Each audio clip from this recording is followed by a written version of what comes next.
ಪತ್ರವನ್ನ ಓದೋಣವಾ? ಗುರುಜಿ, ಈ ಪತ್ರವನ್ನ ನಳಿನಾಕ್ಷಿ ಅನ್ನೋರು ಬರೀತಿದ್ದಾರೆ. ಪೂಜ್ಯ ಗುರುಗಳಾದ ಶ್ರೀ ನರೇಂದ್ರ ಬಾಬು ಶರ್ಮಾರವರಿಗೆ ಅನಂತ ಅನಂತ ನಮಸ್ಕಾರಗಳು. ನಾನು ನನ್ನ ಬಗ್ಗೆನೇ ಕೇಳಬೇಕು ಅಂತ ಈ ಪತ್ರ ಬರಿತಾ ಇದ್ದೀನಿ ಅಂತ ಹೇಳ್ತಾ, ಅವ್ರು ಹುಟ್ಟಿರೋ ದಿನಾಂಕ 2/6/76 ಗುರುಜಿ, ಗುರುವಾರ ಹುಟ್ಟಿದ್ದಾರೆ. ವೃಶ್ಚಿಕ ರಾಶಿ, ಅನುರಾಧ ನಕ್ಷತ್ರ ಅಂತೆ. ಕಳೆದ 4 ವರ್ಷಗಳಿಂದ ಅವರು ಮೆದುಳಿಗೆ ಸಂಬಂಧಪಟ್ಟ ಒಂದು ರೋಗದಿಂದ ಬಳಲ್ತಿದ್ದಾರಂತೆ. ನಿಮ್ಹಾನ್ಸ್ನಲ್ಲಿ ಚಿಕಿತ್ಸೆ ಪಡಿತಿದ್ದೀನಿ, ಆದ್ರೆ ಜೀವ ಇರೋವರೆಗೂ ನಾನು ಮಾತ್ರೆ ತಗೋಬೇಕು ಅಂತ ಹೇಳ್ತಿದ್ದಾರೆ. ಒಂದ್ಸರಿ ಇದ್ದ ಹಾಗೆ ಮನಸ್ಸು ಇನ್ನೊಂದ್ಸರಿ ಇರೋದಿಲ್ಲ ಅಂತ ಹೇಳ್ತಾರೆ. ಇದಕ್ಕೆ ಏನಾದ್ರೂ ದಯಮಾಡಿ ಪರಿಹಾರ ತಿಳಿಸ್ಕೊಡಿ ಅಂತ. ನಳಿನಾಕ್ಷಿ, ನೀವು ಒಂದು ಕೆಲಸ ಮಾಡಿ. ಸೂರ್ಯನಿಗೆ ಸಂಬಂಧಪಟ್ಟಿರತಕ್ಕಂಥದ್ದು ತಲೆ, ಗುರುಗೆ ಸಂಬಂಧಪಟ್ಟಿರತಕ್ಕಂಥದ್ದು ಮೆದುಳು. ತಲೆ ಮತ್ತು ಮೆದುಳು ಎರಡೂ ಸೇರಿರಬೇಕಾದ್ರೆ ಗುರು ಮತ್ತು ರವಿ ಇಬ್ಬರೂ ಸೇರಬೇಕು. ಗುರು ಸೇರಬೇಕು, ರವಿ ಸೇರಬೇಕು ಅಂದರೆ ಗುರುವಾಗಿ ಕೂತ್ಕೊಂಡಿರತಕ್ಕಂಥ ಪರಮೇಶ್ವರನು ಸೇರಿರ್ತಕ್ಕಂಥದ್ದು. ಅಂದರೆ ಸೂರ್ಯನು ತಾನು ತನ್ನ ಕಾಂತಿಯನ್ನು ಹೊಂದಿರಬೇಕಾದರೆ ಆ ವಿಶೇಷವಾಗಿರತಕ್ಕ ಅಂತರಾರ್ಪಣೆ. ಅದಕ್ಕೆ ಅಮಾವಾಸ್ಯೆಯಿಂದ ಪೌರ್ಣಮಿಗೆ ಬರ್ತಾ ಇರಬೇಕು. ಅಂದರೆ ಪೌರ್ಣಮಿಗೆ ಹತ್ತಿರ ಆಗ್ತಿರ್ತಕ್ಕಂಥ ಯಾವುದಾದ್ರೂ ಒಂದು ಗುರುವಾರದ ದಿವಸ, ಪೌರ್ಣಮಿಗೆ ಹತ್ತಿರ ಆಗ್ತಿರ್ತಕ್ಕಂಥ ಯಾವುದಾದ್ರು ಒಂದು ಸೋಮವಾರ ದಕ್ಷಿಣಾಮೂರ್ತಿ ಸ್ಮರಣೆ ಮಾಡ್ಕೋಬೇಕು. ನೀವಲ್ಲಿ ಬರ್ಕೊಳ್ಳಿ. ವಿಶೇಷ ಅಂದರೆ ನಳಿನಾಕ್ಷಮ್ಮ, ಇಲ್ಲಿ ಹೋಗಿ ಏನು ಪ್ರಾರ್ಥನೆ ಮಾಡ್ಕೋಬೇಕು ಅಂದರೆ ಸೂರ್ಯನಿಗೆ ಸಂಬಂಧಪಟ್ಟಿರ್ತಕ್ಕಂಥದ್ದು ಮತ್ತು ಗುರುಗೆ ಸಂಬಂಧಪಟ್ಟಿರ್ತಕ್ಕಂಥ ವಿಚಾರ. ತಿರುಗೋಷ್ಠಿಯೂರ್ ಬರ್ಕೊಳ್ಳಿ. ತಿರುಗೋಷ್ಠಿಯೂರ್ ಅಂದರೆ ಎಲ್ಲಿದೆ ಇದು ಅಂದರೆ ವಿಶೇಷವಾಗಿ ಪಿಳ್ಳ್ಯಾರ್ಪಟ್ಟಿ ಹತ್ರ. ಆ ಪಿಳ್ಳ್ಯಾರ್ಪಟ್ಟಿಯಿಂದ ಒಂದು 30 ಕಿಲೋಮೀಟರ್ ದೂರದಲ್ಲಿರುತ್ತೆ. ಅದೇ ಕಾರೈಕುಡಿ ಡಿಸ್ಟ್ರಿಕ್ಟ್.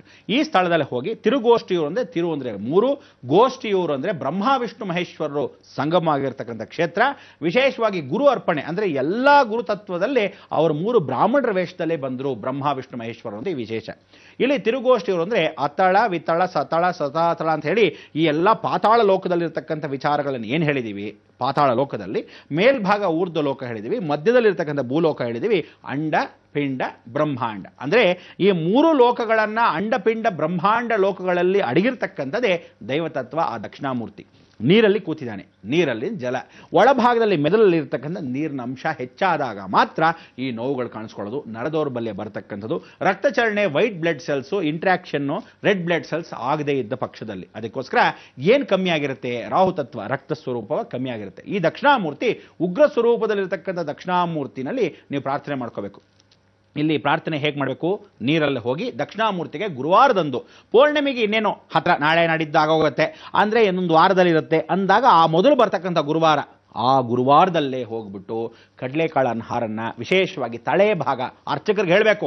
ಯಾವ್ಯಾವ ಭಾಗ ಅಂತ ಮೊದಲೇ ಅರ್ಚಕರಿಗೆ ಹೇಳಿ, ನನ್ನ ತಲೆಯ ಭಾಗ ನೋವನ್ನು ನಿವಾರಣೆ ಮಾಡೋಕ್ಕೋಸ್ಕರ ಬಂದಿದ್ದೀನಿ, ನನ್ನ ಅರ್ಚನೆ ಮುಖಾಂತರವಾಗಿ ಪರಿವರ್ತನೆ ಮಾಡ್ಕೋಬೇಕು, ಆದ್ದರಿಂದ ಇಲ್ಲಿ ಇರ್ತಕ್ಕಂಥ ಪೂಜಾ ನಿಯಮವನ್ನು ಏನಿದೆಯೋ ಅದನ್ನು ಹೇಳಿ ಸಲ್ಲಿಸ್ತೀನಿ ಅಂತ ಹೇಳಿ ಕಡಲೆಕಾಳು ಹಾರವನ್ನು ಚೆನ್ನಾಗಿ ಕಟ್ಕೊಳ್ತಕ್ಕಂಥದ್ದು. ನೀವು ನಾಳೆ ಹೋಗ್ತೀನಿ ಅಂದರೆ ಇವತ್ತೇ ಅಲ್ಲಿ ಹೋಗಿ ಕಡಲೆಕಾಳು ಹಾರವನ್ನು ಅಲ್ಲಿ ಸೇರಿಸ್ಕೊಂಡ್ಬಿಟ್ಟಾಗ ನೆನೆಸಿ ರಾತ್ರಿನ ನಾಳೆ ಬೆಳಗ್ಗೆ ಎತ್ಕೊಂಡು ಹೋಗಬೇಕು. ಅಂದರೆ ಬುಧವಾರ ಸೇರಿಬಿಡ್ಬೇಕು, ಯಾಕೆಂದರೆ ಅಲ್ಲಿ ಮತ್ತೆ ಮನೆಯಿಂದ ನೆನೆಸ್ಕೊಂಡು ಹೋಗೋಕ್ಕಾಗಲ್ಲ. ಕಾರಲ್ಲಿ ಹೋಗೋಗಿದ್ರೆ ಒಂದೇ ದಿವಸ ಕರೆಕ್ಟಾಗಿ ನೇರವಾಗಿ ಹೋಗ್ಬೋದು, 8 ಅವರ್ಸ್ ಜರ್ನಿ ಆಗುತ್ತೆ. ಅಲ್ಲಿ ಹೋಗಿ ಪ್ರಾರ್ಥನೆಯನ್ನು ಮಾಡಿಕೊಂಡು ಕಡಲೆಕಾಳು ಹಾರ ಹಾಕಿ ಅಲ್ಲಿ ಪೂಜಾ ನಿಯಮವನ್ನು ಮಾಡ್ಕೊಳ್ಳಿ. ತದನಂತರ ಭಸ್ಮ ಕೊಡ್ತಾರೆ. ಆ ಭಸ್ಮದ ನಂತರ ಸಾಯಂಕಾಲ ಪೂಜೆಯನ್ನು ಮರಿಬಾರ್ದು. ಸಾಯಂಕಾಲ ಅಭಿಷೇಕ ಮಾಡಿ ಆ ಪಂಚಾಮೃತವನ್ನು ಅಲ್ಲೇ ಕೊಡ್ತಾರೆ. ಯಾಕೆ ಅಂದರೆ ಆ ಒಳಗಿರ್ತಕ್ಕಂಥದ್ದೆಲ್ಲ ಬೇರಲ್ಲೇ ಮಾಡಿರ್ತಕ್ಕಂಥದ್ದು. ಅವನ ಹೊಟ್ಟೆ ಭಾಗ, ತಲೆಯ ಭಾಗ ಇದೆಲ್ಲ ಬೇರಗಳಲ್ಲಿ ಮಾಡಿರ್ತಕ್ಕಂಥ ವಿಗ್ರಹ. ಅಲ್ಲೇ ಅಭಿಷೇಕ ಪಂಚಾಮೃತನ ಮಾಡಿರೋದು ಸಾಯಂಕಾಲವೇ ತೀರ್ಥ ಕೊಟ್ಟಾಗ ನೀವು ಈ ಕಡಲೆಕಾಳು ಹಾರವನ್ನು ಗುರುವಾರವೇ ಹಾಕಿದಾಗ ಅವನ ಗುರು ಅನುಗ್ರಹ ಸಿದ್ಧಿ ಕೊಡ್ತಾನೆ. ತಲೆ ಮೇಲೆ, ಮೆದುಳ ಮೇಲೆ ಅಂದರೆ ಆ ಭಾಗದಲ್ಲಿ ಸೂರ್ಯ ಕರೆಕ್ಟಾಗಿ ಆ ದೇವಸ್ಥಾನ ಗೋಪುರಕ್ಕೆ ಬರ್ತಾನೆ. ಅದಕ್ಕೆ ಪೌರ್ಣಮಿ ಹತ್ತಿರಕ್ಕೆ ಬರ್ತಕ್ಕಂಥ ಯಾವುದೇ ಬುಧವಾರಕ್ಕೆ ನೀವು ಪ್ರಾರ್ಥನೆ ಮಾಡ್ಕೊಂಡಾಗ ಬಹಳ ವಿಶೇಷ. ಅಂಥ ಒಂದು ಅನುಗ್ರಹ ಆಗ್ತಕ್ಕಂಥದಕ್ಕೆ ನೀವು ಮೆದುಳು ನೋವು ಹೋಗುತ್ತೆ. ಒಂದು ಅದಕ್ಕೆ ತಿರುನಲ್ಲಾರು ಅಂತಕ್ಕಂಥದ್ದು ಏನಿದೆ, ತಿರುನಲ್ಲಾವೇಡಿ ಏನು ಹೇಳಿ, ತಿರುನಲ್ಲಾವೇಡಿ ಅಲ್ಲಿ ಅಮ್ಮನವ್ರ ದೇವಸ್ಥಾನ ಇದೆ. ಇದನ್ನ ಯಾವುದಾದ್ರೂ ಒಂದು ಸೋಮವಾರದಲ್ಲಿ ಅವಳು ಪಾರ್ವತಿ ಈಶ್ವರನ ತಲೆ ಭಾಗದಲ್ಲಿ ಗಂಗೆ ಹೇಗೆ ಕೂತ್ಕೊಂಡಿದ್ದಾಳೆ, ಪಾರ್ವತಿ ರಕ್ತ ಸ್ವರೂಪದಲ್ಲಿ ಕೂತ್ಕೊಂಡೆ. ಅದಕ್ಕೆ ಲಿಂಗದ ಮೇಲೆ ಪಾರ್ವತಿ ವಿಗ್ರಹ ಗೌರಮ್ಮನ್ ಮಾಡಿಟ್ಟಿದ್ದಾರೆ. ಬಹಳ ವಿಶೇಷ. ಇಲ್ಲಿ ಅಭಿಷೇಕ ಮಾಡೋಕ್ಕಿಂತ ಕುಂಕುಮಾರ್ಚನೆ ಮಾಡ್ತಾರೆ. ಆ ಕುಂಕುಮಾರ್ಚನೆ ತಿರುನಲ್ಲಾವೇಡಿ ಅದನ್ನು ಪ್ರಾರ್ಥನೆ ಮಾಡಿಕೊಂಡು ತಗೊಂಡು ಮನೆಗೆ ಬಂದ ಕುಂಕುಮನ್ನ ದಿನ ಊಟದ ಸೇವೆ ಜೊತೆಗೆ ಒಂದು ಚಿಟಿಕೆ ಹಾಕೊಂತ ಬನ್ನಿ. ನಿಮ್ಮ ಮೆದುಳು ನೋವು ಅದು ಯಾಕೆ ಹೋಗಲ್ಲ ನಾನು ನೋಡ್ತೀನಿ.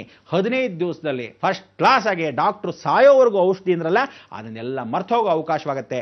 ಖಂಡಿತ ನಿಮ್ಮ ಜೀವನದಲ್ಲಿ ಒಳ್ಳೆಯದಾಗತ್ತೆ ಅಂತ ಹೇಳ್ತಾ ಈ ನಳಿನಾಕ್ಷಿಗೆ ಅಭಿವೃದ್ಧಿ ಕೊಡಲಿ, ಆ ಭಗವಂತ ಆಯುರ ಆರೋಗ್ಯ ಐಶ್ವರ್ಯ ಕೊಡಲಿ ಅಂತ ಕಾಪಾಡ್ತೀನಿ. ನಳಿನಾಕ್ಷಿಯವರೇ ಧನ್ಯವಾದಗಳು ಪತ್ರವನ್ನ ಬರೆದಿದ್ದಕ್ಕಾಗಿ. ಗುರುಜಿ, ಇನ್ನೊಂದು ಪತ್ರ ಇದೆ. ಈ ಪತ್ರವನ್ನ ನಾಗರತ್ನ ಅವರು ಬೆಂಗಳೂರಿನಿಂದ ಬರೀತಿದ್ದಾರೆ. ಗುರುಜಿ ಅವರಿಗೆ ನಮಸ್ಕಾರಗಳು ಅಂತ ಹೇಳ್ತಾ ಅವ್ರ ಮಗಳ ಬಗ್ಗೆ ಕೇಳಬೇಕಂತೆ. ಅವ್ರ ಹೆಸರು ಆಶಾ. ಹುಟ್ಟಿದ ದಿನಾಂಕ 17/5/83 ಮಧ್ಯಾಹ್ನ 2:30 ಪುನರ್ವಸು ನಕ್ಷತ್ರ, ಕಟಕ ರಾಶಿ. ಇವರಿಗೆ ಮದುವೆ ಬಹಳ ನಿಧಾನ ಆಗ್ತಿದೆಯಂತೆ ಗುರುಜಿ. ಯಾರು ಸರಿ ಹೊಂದುವ ಸೂಕ್ತ ವರ ದೊರಕ್ತಿಲ್ಲ. ಆದ್ರೆ ಕಾಳಹಸ್ತಿಯಲ್ಲಿ ರಾಹುಕೇತು ಶಾಂತಿ ಮಾಡಿಸಿದೀವಿ, ಹಾಗೆ ಕುಕ್ಕೆಯಲ್ಲಿ ಕೂಡ ಪೂಜೆ ಮಾಡಿಸಿದೀವಿ, ಪ್ರಯೋಜನ ಆಗಿಲ್ಲ. ದಯಮಾಡಿ ಶೀಘ್ರ ಪರಿಹಾರವನ್ನ ಸೂಚಿಸಿ ಅಂತ ಕೇಳ್ತಿದ್ದಾರೆ ನಾಗರತ್ನ ಅವರು. ಗುರುಜಿ, ನಾಗರತ್ನಮ್ಮ, ಯಾವುದೇ ಕಾರಣಕ್ಕೂ ಯಾರಿಗೇ ಮದುವೆ ಆಗದೆ ಇದ್ರೆ ಏನಾದರೂ ಪರಿಹಾರ ಅಂದ್ರೆ ಕಾಳ ಸರ್ಪ ದೋಷಕ್ಕೆ ಇದು ಮಾಡಿಸ್ಬಿಟ್ಟಿದ್ದೀನಿ ಬಿಡಿ, ಸರ್ಪ ಸಂಸ್ಕಾರ ಮಾಡಿಸ್ಬಿಟ್ಟಿದ್ದೀನಿ ಕುಕ್ಕೆಯಲ್ಲಿ ಅಂದ್ರೆ ಅದು ಮಾಡಿಸ್ಬಿಟ್ಟು ದಾಕ್ಷಣಕ್ಕೆ ಆಗತ್ತೆ ಅಂತಲ. ಹಲ್ಲು ನೋವು 108 ವಿಧವಾದ ಹಲ್ಲು ನೋವು ಇರುತ್ತೆ. ಕೆಲವ್ರಿಗೆ ಹಲ್ಲು ಕೀಳ್ಬೇಕಾಗತ್ತೆ, ಕೆಲವ್ರಿಗೆ ಹಲ್ಲಿಗೆ ಯಾವ ಕಾಲಕ್ಕೆ ಕ್ಲಿಪ್ ಹಾಕಬೇಕಾಗತ್ತೆ, ಕೆಲವ್ರಿಗೆ ಏನೋ ಫಿಲ್ಲಿಂಗ್ ಮಾಡಬೇಕಾಗತ್ತೆ. ಅಂದರೆ ಒಂದೇ ನೋವುಗಳು 108 ಇರ್ತಕ್ಕಂಥ ಪರಿಹಾರಗಳು 108 ಆಗಬೇಕು. ಅದಕ್ಕೆ ನಿಮ್ಮ ಮಗಳಿಗೆ ಇರ್ತಕ್ಕಂಥ ದೋಷ ಏನು ಅಂತ ಗೊತ್ತಿಲ್ಲದೆ ಇದು ಮಾಡಿಸ್ಬಿಟ್ಟಿದ್ದೀನಿ ಅದು ಮಾಡಿಸಿದ್ದೀನಿ ಅಂತ ಮಾಡಿಸ್ಕೊಳ್ತಾನೆ ಇದ್ರು ಇನ್ನು ಮದುವೆ ಆಗಿಲ್ಲ ಅಂತಲ್ಲ. ಮಗಳಿಗೆ ಶನಿ ಜಾಸ್ತಿ ಇದ್ದರೆ ಅಥವಾ ಗಂಡು ಮಕ್ಕಳಿಗೆ ಶನಿ ಜಾಸ್ತಿ ಇದ್ದರೆ ಯಾವತ್ತೂ ತಿಳ್ಕೊಳ್ಳಿ, ಶನಿ ಅಷ್ಟಮ ಸ್ಥಾನ ಅಂದರೆ 8ನೇ ಮನೆಯಲ್ಲಿ ಶನಿ ಅಥವಾ ಪೂರ್ವ ಪುಣ್ಯ ಸ್ಥಾನ 5ನೇ ಮನೆಯಲ್ಲೇ ಶನಿ ಇದ್ದರೆ ಜೀವನ ಪರ್ಯಂತ ಮದುವೆಗಳು ಬೇಗ ಆಗಲ್ಲ. ಬರೆದಿಟ್ಕೊಂಬಿಡಿ ಹಣೆ ಬರ. ಅದಕ್ಕೋಸ್ಕರ 5ನೇ ಮನೆ ಅಥವಾ 3ನೇ ಮನೆ ತೊಂದರೆಗಳು ಅಂದರೆ 3ನೇ ಮನೆಯ ಕುಟುಂಬ, ಅದಾದ ಮೇಲೆ ಅಷ್ಟಮ ಸ್ಥಾನ ಅಂದರೆ ಮೃತ್ಯು ಸ್ಥಾನದಲ್ಲಿ ಶನಿ ಕೂತ್ಕೊಂಡ್ರೆ ನಿಧಾನ ಮಾಡಿಸ್ತಾನೆ ಮದುವೆ. ಆ ಮಾಂಗಲ್ಯ ಧಾರಣೆ ಸಪ್ತಮದಲ್ಲಿ ಮಧ್ಯೆ ಕೂತ್ಕೊಂಡ್ಬಿಡ್ತಾನೆ. ಅದಕ್ಕೆ ಆ ಮಾಂಗಲ್ಯ ಧಾರಣೆ ನಿಧಾನ ಮಾಡ್ತಾನೆ, ಹುಡುಗಗಾಗಲಿ ಹುಡುಗಿಗಾಗಲಿ. ಇದಕ್ಕೋಸ್ಕರ ನೀವುಗಳು ಪರಿಹಾರ ತಗೊಳ್ತಕ್ಕಂಥದ್ದು ಯಾರಿಂದ? ಶನೇಶ್ವರರಿಂದ. ಅದಕ್ಕೆ ನೀವೇನೂ ಮಾಡಬೇಕಾಗಿಲ್ಲ, ನೇರವಾಗಿ ನಿಮ್ಮ ಮಗಳಿಗೆ ಬೇಗ ಮದುವೆ ಆಗ್ತಕ್ಕಂಥ ಅವಕಾಶಕ್ಕೆ ನೀವು ಮಾಡಬೇಕಾದಿಷ್ಟೇ. ಅಡುತ್ತೊರೆ ಅಂತ ಒಂದು ಕ್ಷೇತ್ರ ಇದೆ. ಆ ಅಡುತ್ತೊರೆ ಪಕ್ಕದಲ್ಲೇ ಶನೇಶ್ವರನ ದೇವಸ್ಥಾನ ದಂಪತಿ ಸಮೇತ ಅಂತ ಯಾರನ್ನು ಕೇಳಿದ್ರು ಹೇಳ್ತಾರೆ.